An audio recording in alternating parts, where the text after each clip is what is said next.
అందరికీ నమస్కారం.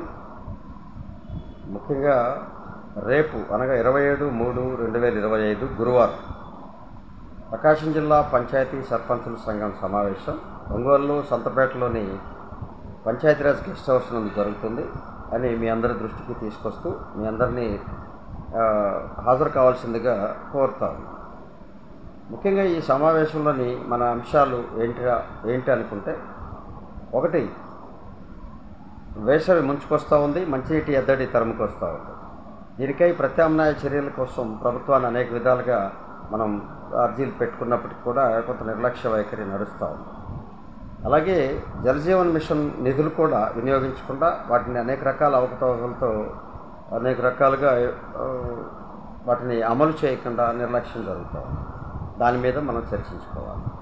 రెండు, ఏదైతే ఈ రాష్ట్రంలో ఉపాధి హామీ పనుల నిర్వహణ జరుగుతూ ఉందో అది గత ప్రభుత్వం కంటే కూడా ఈ ప్రభుత్వంలో మరింతగా పంచాయతీలకు అన్యాయం జరుగుతుందని కూడా మనందరం భావించాలి. ఎందుకంటే గతంలో పంచాయతీ ద్వారా పేమెంట్లు లేకపోతే పంచాయతీ ద్వారా కొన్ని పనుల నిర్వహణ 50% పనుల నిర్వహణ జరిగేది. కానీ ఈ ప్రభుత్వం కూడా అలాంటి ఆలోచనలు చేయకుండా వెండర్ పేరుతో ఈ యొక్క పనుల్ని వాళ్ళకి అప్పగించి పంచాయతీలని ప్రేక్షక పాత్రగా ఉంచాయనేది మన సర్పంచులందరూ ఆందోళనకు గురవుతూ ఉన్నారు. అంతే, దీని మీద కూడా మనం సమగ్రంగా చర్చించాల్సినటువంటి అవసరం. ఇంకా ఈరోజు మనం ఈ జిల్లాలో అనేక మంది సర్పంచులపై ఆరోపణలతో వేధింపులకు గురి చేస్తున్న జిల్లా పంచాయతీ అధికారి చర్యని, అలాగే చెక్ పవర్ తొలగిస్తూ వేధిస్తున్న వైనాన్ని కూడా మనం చర్చించుకోవాల్సినటువంటి అవసరం.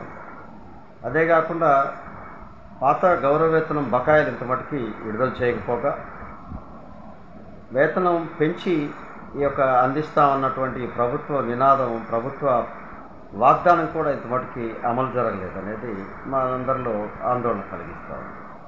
వీటన్నిటినీ మనం దృష్టిలో పెట్టుకొని అనేక రకాల సమస్యలు ఇంకా స్థానికంగా గత ప్రభుత్వంలో చేసినటువంటి పెండింగ్ బిల్లులు ఇవ్వడానికి నిరాకరిస్తున్నటువంటి ఈ ప్రభుత్వంలోని ఎమ్మెల్యేలు లేదా వాళ్ళకి సహకరిస్తున్నటువంటి కార్యదర్శులు, వీళ్ళ పనితీరు కూడా మనల్ని ఆర్థికంగా నష్టం చేస్తూ ఉంది, గ్రామాల్లో అభివృద్ధికి ఆటంకంగా ఉంది.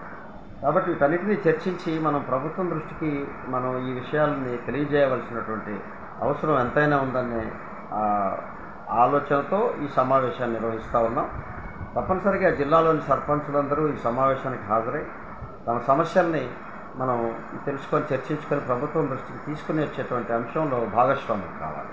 ముఖ్యంగా ఇప్పుడు వచ్చేటువంటి సర్పంచులను నేను కోరేది ఏంటంటే, మీరు చేసిన బిల్లులు, పనులు సంబంధించినటువంటి అన్ని వివరాలు, ఎంబుకు తదితర మినిట్స్, వాటన్నిటినీ కూడా ఏమైనా తీసుకొని మీరు ఆధారాలతో తప్పనిసరిగా వస్తే ఆ బిల్లు చెల్లింపుకు కలెక్టర్ ద్వారా అవసరమైతే మనందరం కలిసి పంచాయతీరాజ్ మంత్రి పవన్ కళ్యాణ్ గారిని కూడా కలిసేందుకు మనం రేపు యాక్షన్ ప్లాన్ తయారు చేసుకొని ఈ అంశాలపై మనందరం పోరాటం ద్వారా మన యొక్క హక్కుల్ని, మన బాధ్యతలతో పాటు మన యొక్క ఆర్థిక అంశాలను కూడా మనం రక్షించుకోవాల్సిన అవసరం ఉందని తెలియజేసుకుంటూ, మీ అందరూ రేపు 11 గంటలకల్లా ఒంగోలులోని సంతపేట పంచాయతీరాజ్ గెస్ట్ హౌస్కు రావాల్సిందిగా కోరుతా ఉన్నాను. ఇది మీ అందరూ గుర్తించాలని చెప్పి కూడా కోరుకుంటాను.